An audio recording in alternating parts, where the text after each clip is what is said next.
So Tom, I understand all over the world there is deserts, and we seem to have more and more desert issues and drought, and they're talking about these extreme climate conditions. Can you talk a little bit historically about how animals were in the past on the land and the effect of them on the land? Yeah, well, in actual fact, several hundred years ago, I'm not sure how far back, but there was actually twice as many animals on the land, and counting humans, as what there is now. In other words, even though we've got all those animals locked up in pens, they don't equate to the number of animals that were on the earth, moving, doing their thing with predators up them, and the big herds in particular. And they were basically in sync with what was happening on the land, and the land, even though it would have been semi-desert or considered desert, that means anything less than 250 mil of rainfall, was still all grass. And so it had cover, it was functioning landscape, it would have been a climate-friendly sink rather than a heat sink that's causing trouble. So why did it turn to desert then? If they had all the animals, did they eat all the produce out? I mean, what happened?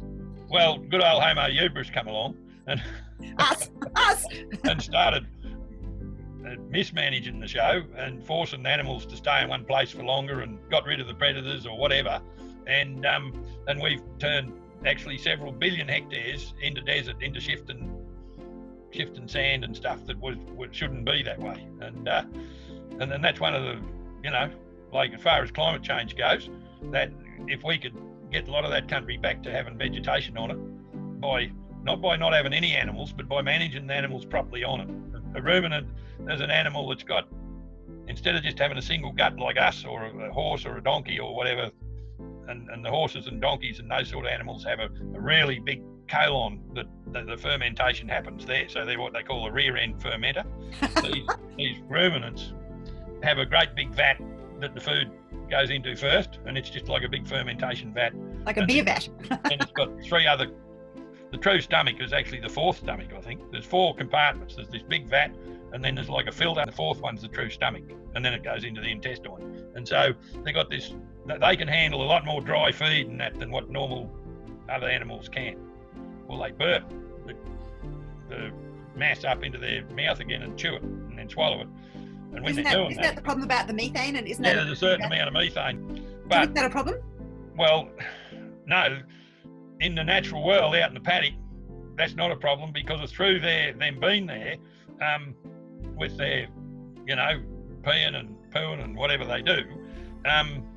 There's a natural process called photooxidation, where the ozone, which is produced by having these nitrous oxides and that from the wee and that, you get more ozone produced, and ozone's O3, and then molecules, which is an OH. And of course, it's a highly reactive molecule looking for another H. Where's it find it? Methane molecule. So it breaks methane down to carbon dioxide and water. And of course, the hydroxyl, it's called the detergent of the atmosphere, the hydroxyl. And like an animal that's on just dry feed, he's going to put out a lot of methane compared to an animal on green feed. Like there's a big, it depends on the sort of feed. Like termites put out heaps of methane because they're breaking down that real dry lignin-y stuff. And the termite, you can run a motor car on what's coming out of termite mouth. Wow. Yeah, you run a motor, and there's a whole heap of methanotrophic bacteria downwind from all those termite mounds. So what you're saying is, in nature, there's always something that's working or has adapted or evolved to balance some emission occurring by something in nature. Yeah, and of course. So we're just breaking down the ability of nature to do its thing. Yeah. But like locking cows up in a feedlot, if you only had 50 or 100, probably not a problem, because the column of methane going up from that wouldn't be that great. Like 100,000 head in a feedlot. Yep. Well, you're going to have this column of methane going up, and that's probably going to do more damage than, like, definitely. I mean, cows out in the paddock, the methane coming out from them goes nowhere.